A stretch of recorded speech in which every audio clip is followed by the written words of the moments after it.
Good morning, everybody. Pastor Nate Borman here, one of the pastors at Mount Lebanon Lutheran Church, here for a devotional thought with you this morning as we step into God's Word. It's starting to drizzle and dribble out here just a little bit, but that's all right. That's all right. It's still a beautiful day. The weather is changing, and I'm excited for summer. So excited to be with you this morning as we step into God's Word. It's my prayer. It's constantly my prayer. That as you step into God's Word, as you hear it, as you read it, as you meditate on it, that God would shape you, that God would form you, that God would save you through His Word. And that's what we see. We're at the end of Matthew right now, reading today and tomorrow, Matthew 27 and 28. And this is the big moment. This is the big moment in the life of Jesus. This is really the big moment in the lives of God's people, for our lives. This is what happens in Matthew 27 and 28, and really what had been happening before that in Jesus' life and ministry. What's going on there, it affects us. It impacts us in not just a day-to-day way, but in an eternal way. And what I'm getting at is, in Matthew 27, you have the injustice of Jesus' cross. And you read this chapter and do this, and just do this and read Matthew 27 with this in mind, that look how upside down and wrong it all is.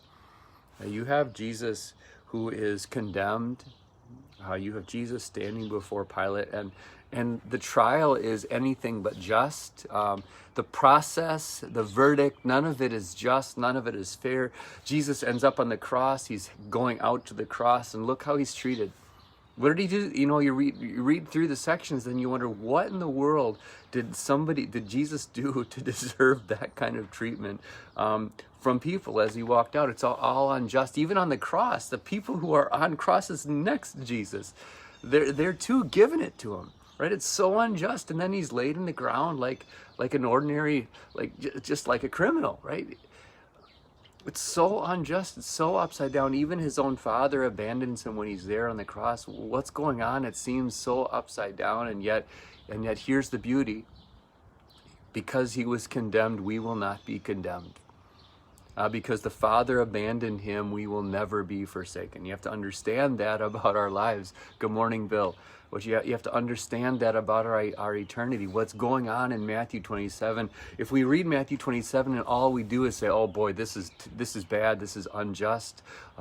This is terrible," right? If all we do is go, "Woe me," then we've missed it. The point is, Jesus suffered that so that we won't. Jesus was condemned so that we won't be. Jesus was forsaken so that we never will be, right? Do you understand that? Right? This is the beauty. This is the power of the cross. And in Matthew 28, what do we see? We see life comes, right? Jesus was put into the ground, but he didn't stay in the ground. And there's evidence and there's proof to show us that it's so.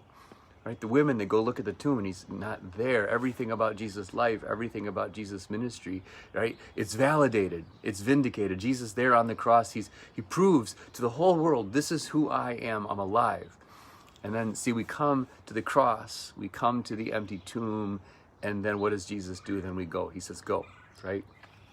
And he sends us. We come to Jesus, and then we go into the world.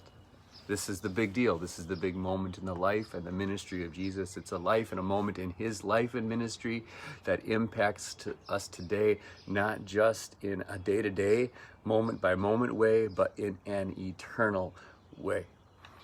So God be with you today as you reflect on the cross and the empty tomb of Jesus, as you reflect on his command and his commission to you, that we would go with the good news of Jesus into all the world, that we would disciple people, that we would raise up, be discipled and be disciplers of people as we go out into the world, as we live our lives.